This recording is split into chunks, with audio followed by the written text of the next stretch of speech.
Testing. Are we live?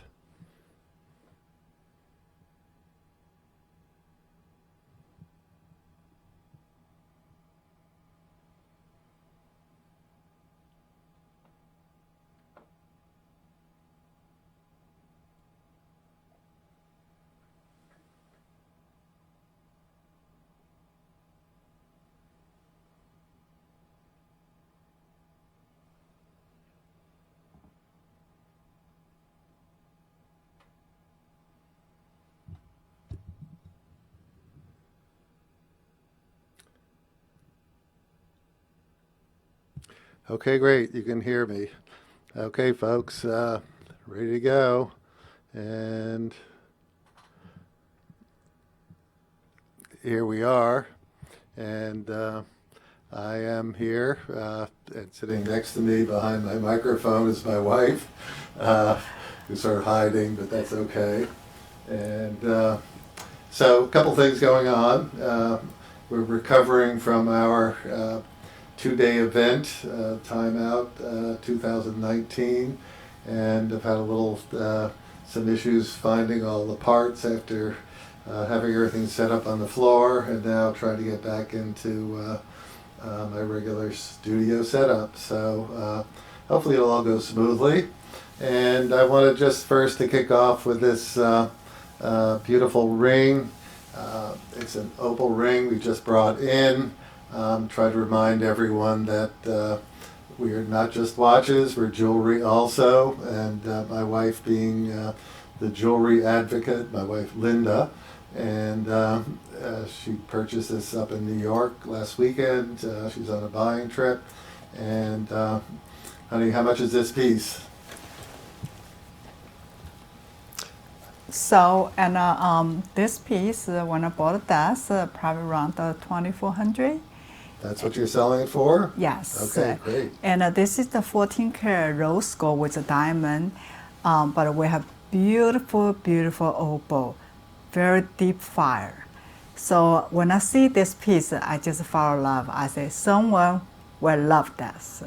Okay, well, we have it shot against the fall foliage outside our store, which is just beautiful right now. We're not noted for that so much in Maryland, but in our little area right now, we're at peak season. So here it is, and let's not just talk about watches, guys. The season's coming upon us, and jewelry is always welcome. When I hear continually, my wife will kill me, well, perhaps it's because you're not taking care of business in the jewelry or ladies' watch department. So that being said, let's check the comments.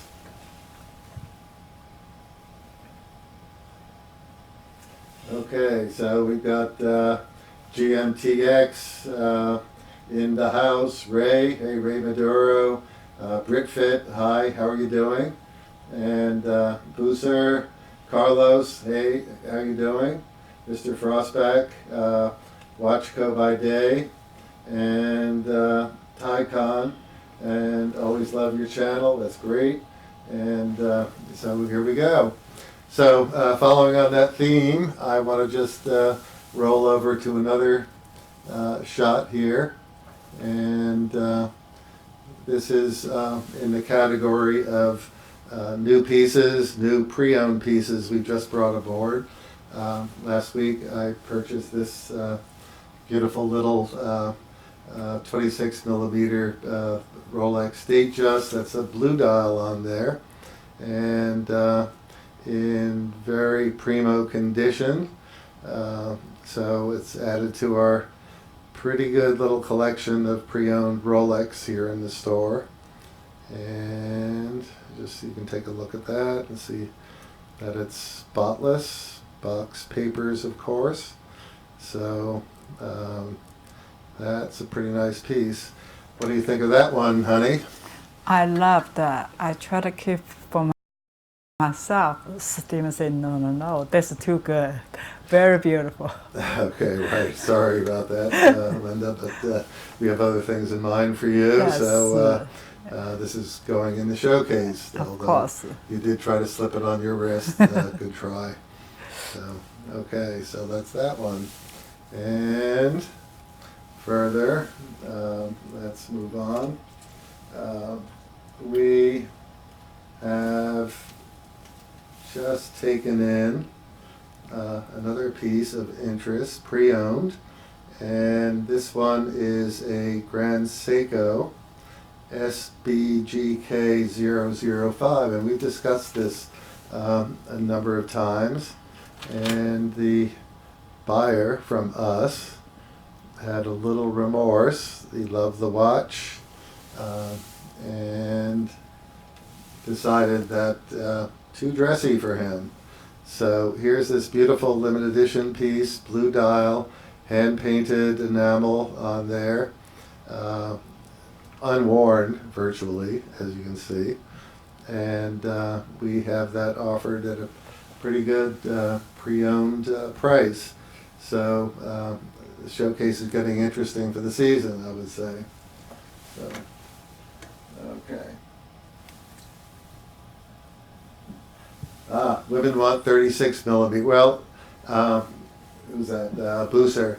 That's true to a certain degree, but you put that on a wrist, and a lady's wrist, and it looks very sweet. In fact, I'm going to let Linda try it on momentarily, of course. Nothing permanent, and you're going to see how nice it looks on a petite wrist. Now, maybe some of the women who need the 36, that's a different story. So I know the mic's sort of obscuring her, but it's hard to get her in position, but maybe just hold it, just stay where you are, hold it up like that. Okay, I know it's awkward, but it looks really nice on Linda's wrist, which is, do you have a measurement on yourself? Do you know what your wrist is? My wrist is the 6. 6? The small, yes, Well, 6.5. Yeah. It's pretty big. Okay, but it looks just right. I know what you're talking about the bigger look, but right. this isn't it. And this is well-sized for someone who's looking for a more petite but beautiful watch that has the Rolex crown on it. So, okay. Your mirror. Okay, Stig's here from Denmark. Okay, we love to get across the ocean. Hope we're not keeping you up too late. And okay, and Mr. Frostback is reaching out to Britfit Dance about wanting to see her next YouTube update, and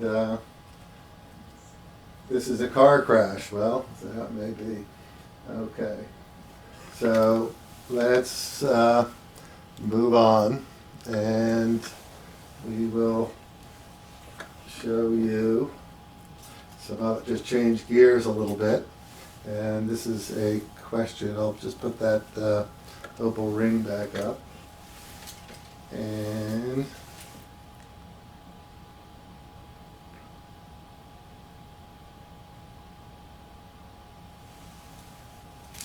just for fun, I have up the Captain Willard, the SLA33, and I think we all know that Captain Willard is the character in Apocalypse Now, and it seems that the Apocalypse Now Redux, if you're familiar with that, the movie where Francis Ford Coppola put all of the outtakes back in, has been showing on TV lately. So I've been trying to watch it. I get through about 3 hours, and I just run out of gas at night.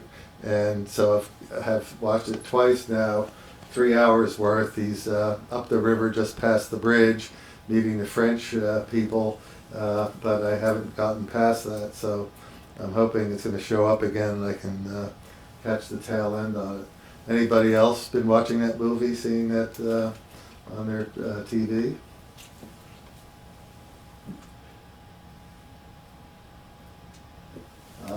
Okay. Booser asked an interesting question. Are there any other brands that you have refused to carry? Now, that is a loaded question, of course. I never said I refuse to carry Rolex. There are actually quite a few brands that have approached us and continue to approach us, and I wouldn't call it a refusal. I think that I'd much rather say that we are probably not appropriate for our market, and when we decide not to carry something, either too specialized, lack of interest among our customer base, whatever. And yeah, so there's lots of them, and finding a proper marriage of brand and retail store is not something that's lightly done, and it often takes a number of meetings, sometimes over several years, before everybody's comfortable and we bring a brand in. Yeah, there are numerous brands that we've talked to that haven't fit, or that we think may fit, but not in the immediate future. So we're always looking for suggestions, though. So if you think there are things that we should be carrying, given the mix that we have, if you're familiar with it, I'd love to have those suggestions, and that's we key off of that. If people are there's a buzz about a brand, we definitely take a look. If we never hear a buzz and the brand approaches us, that becomes a question. So key thing for us is it going to drive traffic? Are people going to show up because that brand is here? And it's a happy thing when that happens, and that's what we're looking for. So, how do I get such a wonderful mustache? I suspect it's not so wonderful. I suspect it's scraggly, but I grew it when I was 17. It's never come off, for better or worse, and threatened to take it off. And Linda, would you like me to have my mustache taken off? No, I used to look like that way. If it changed another way, I don't know who is in front of me. Right, I wouldn't know who it was either. So yeah, it's scraggly. I probably could use some mustache wax, but not to do that. Maybe a little brush, but it is what it is. It's my Schnurrbart. German friends will know what that is. So, okay. And, okay. So, TCON, Rolex Batman versus Superman versus Daytona versus Submariner. What's the best everyday in stainless? Well, that's a question for the Rolex fans, I suspect, and for everyday watch, I'd probably be recommending something out of our Grand Seiko collection, if it were directed at me. But people sure love the GMT, the Rolex GMT that we have still in the case, so, and often want to pose with it and have a photo to send to the wife as a hint. Okay, let's see. So 727, cool stuff. Grand Seiko SBGN GMT is one of the best all-round watches a human can buy, in my opinion, and that is a pretty good opinion. The watch is very hot right now, as is the 005. For those of you not familiar, the 003 is the black dial with orange accent, quartz GMT in the Grand Seiko collection. The 005 is the blue dial. So, and heads up, getting scarce. Not that they're limited, but they are not quickly replaceable from Grand Seiko. Looks like there's been a run on them that's gotten a little ahead of production, or at least ahead of import. So,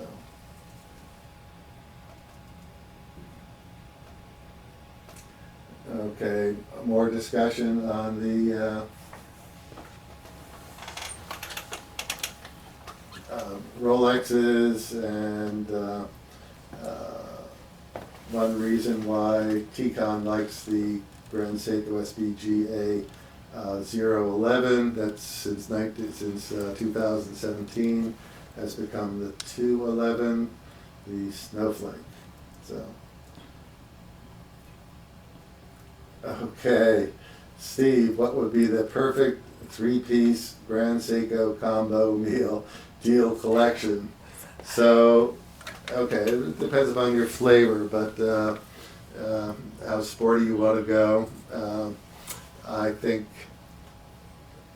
honestly, a Snowflake, if you like titanium, the classic Snowflake, the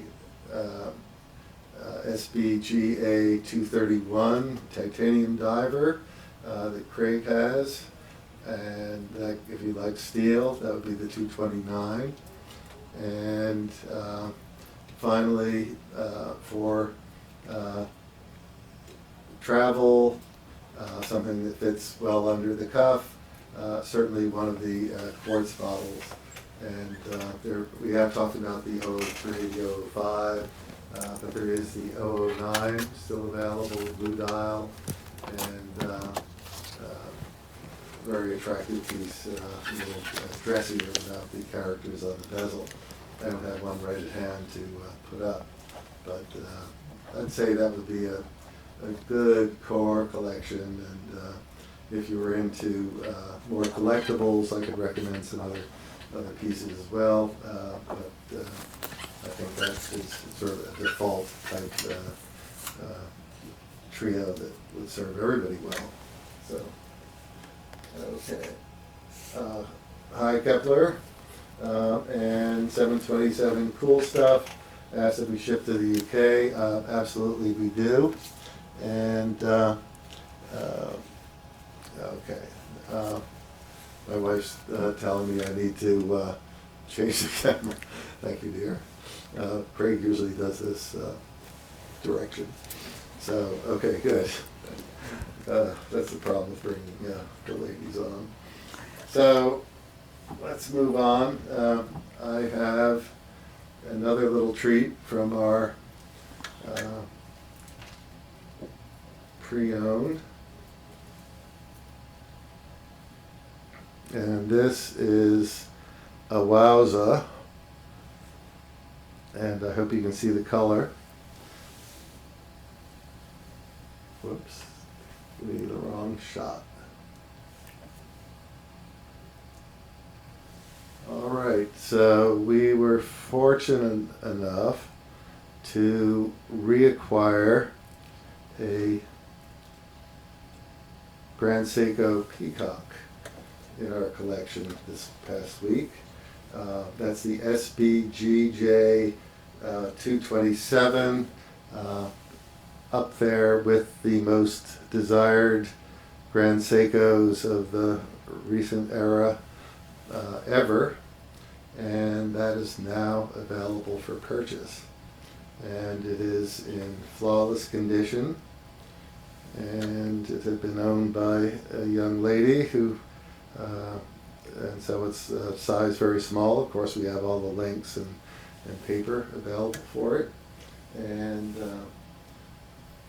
this is a winner. We have many people who have asked about this since it was out in early 2018 and sold out rather quickly. So if you have an interest, yen for the Peacock, reach out to us, please. We'll talk about price offline. And again, very, very desirable. And wonder what you folks think about that. Okay.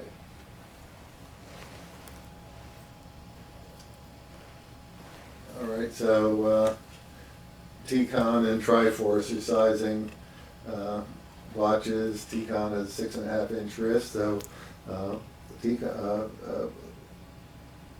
or rather Triforce has that. And what size watch do you prefer with that size wrist? Be curious. Okay. So there's that. And part of what I want to show you. I have to bring up on my other computer, and I hope I can find it. This is part of my missing pieces from reassembling from last week. And so I'm going to jiggle around. Okay, here we go. So here's a piece, and I think you might want to take a look at this. Let me get it.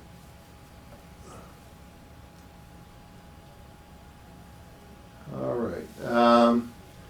This is an FP Jorn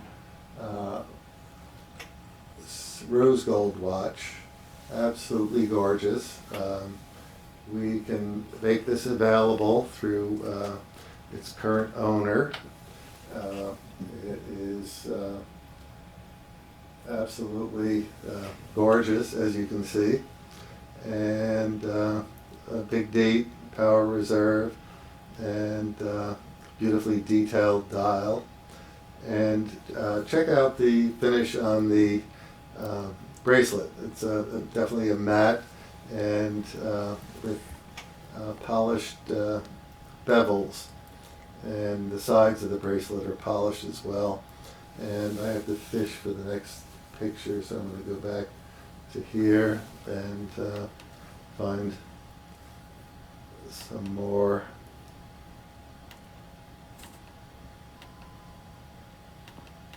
Bear with me, please. That's good.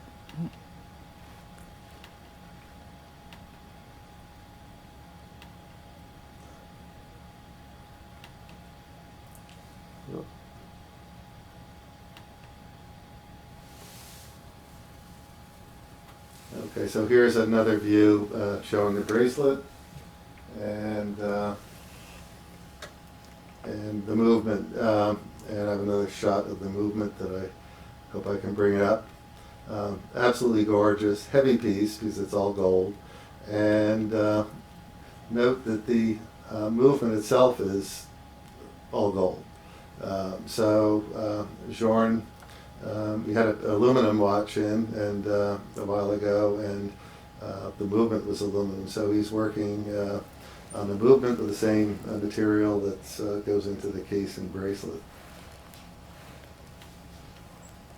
So should you have interest, reach out to us. Again, we would discuss this offline, and actually it would be surprisingly reasonable given this watch and comparables that we're aware of. So pretty neat, okay?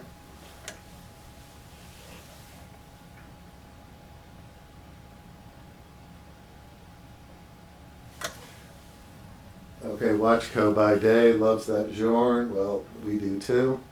And one of the most impressive pieces to come through the shop in a while. So let me know if you have interest. Okay, so I'm wondering if anybody's on who went to Watch Time last weekend. I skipped for the first time and picking up the pieces from our watch event, and let Linda go to New York instead for a jewelry show. So if anybody has been, it'd be cool to get a little report on what was going on there, and I can relay it from the chat. Okay. Okay, so Booser asks Brickfit how she met Craig. Okay, you can have a side discussion on that one. And so I want to get back to why I invited Linda to come in today. And last time there was an interesting question from one of the folks to the effect of how did Little Treasury get its name? And why don't you get out from behind the microphone? And it is an unusual name, and Linda's the founder of the company to begin with. She started it in 1996 as a little push cart in the mall selling silver jewelry. And the two of us met 98, I believe, and got married in 99. And I didn't join the business until the early aughts, 2003 or so, Yeah. 2 or 3. So she's the boss, she's the founder, and she's the responsible for the name. And so, Linda, why did you name your business Little Treasury?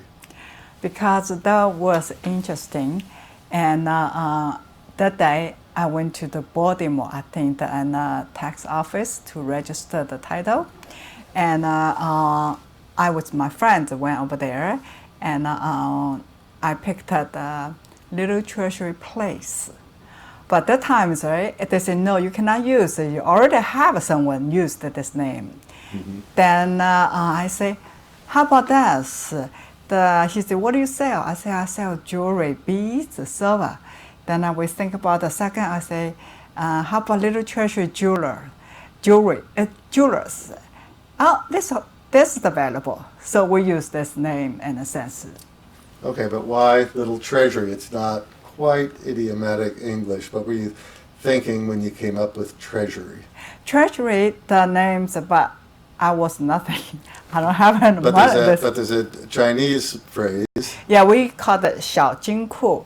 Just look like a little box, all the gold into this little box. You put a little bit safe on it. They call it the golden box, okay. And called it treasury. And English transfer the English for the treasury.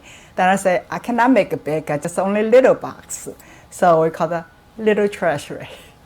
Right, and then when I sort of came aboard and became aware of what was going on, and the name this isn't quite idiomatic English, but the business was rolling along, and so I went along with it, and guess what? It's eminently searchable. If you put Little Treasury into your browser, we're going to come up, maybe the Treasury Department somewhere, maybe some Little Treasury of kids' poetry. But compared to many other stores, names, you can find us without any problem. Just try it while you're watching. So that's it. It's Little Treasury, started by Linda. I think it's probably worth a story in another episode about her story, which is pretty fabulous. But just as a preview, her English is a little rough still, but was much more challenged back in the 90s, and she started this business 100% by herself, dealing with all the licensing and purchasing and traveling. Quite a feat, and did it very successfully from an investment of $500. So I think it's a pretty amazing story. We're proud of her. So thank you. Yeah. Okay, that's that one. Okay. All right. So Stig speaks German, like my remark about the Schnurrbart. Okay, and you guys can look it up in the German dictionary. And Tim McDonald, do I have either the SBGE 248 or 215 in stock? I'm going to have to check, and I will do that in a minute. I may well. And Carlos seems great for the business. I'm going to put you back on the watch while I do a little search here. And let's see.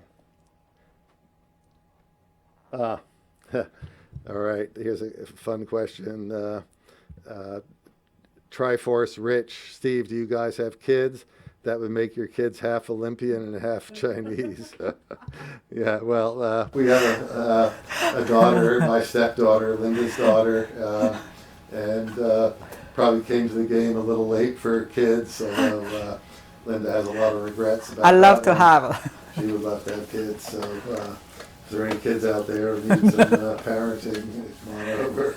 So I am looking up my inventory as we speak, and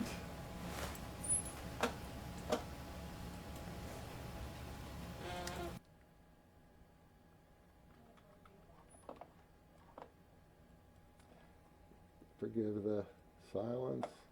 And okay, I do have the SBGE 248 in stock, and let's see what else we have, or SBGE, and I don't have the 215, and that's not ringing a bell for me at the minute. And certainly can check out availability if you're interested in talking about it. Triforce, or rather, Tim McDonald. Okay. So that is what's going on here at Little Treasury.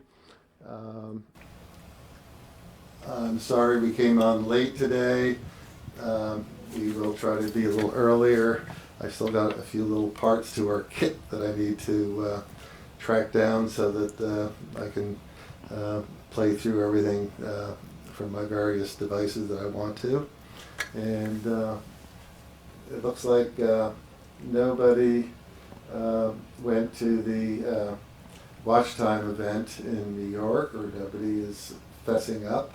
So that would be something for next time. I'm very curious how it went.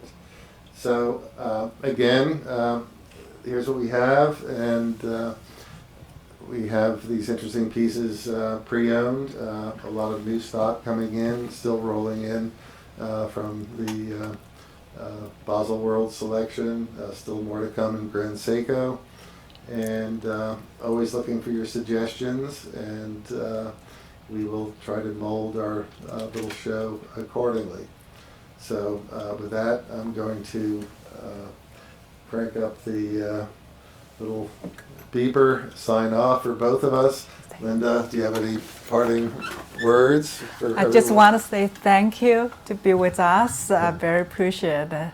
It's my first time on the air and a little bit nervous. Forgive me. You're fine. Don't worry about it. Okay, folks, that's it. We're going to stop the show, and we will catch you again soon. Thanks. I'm okay.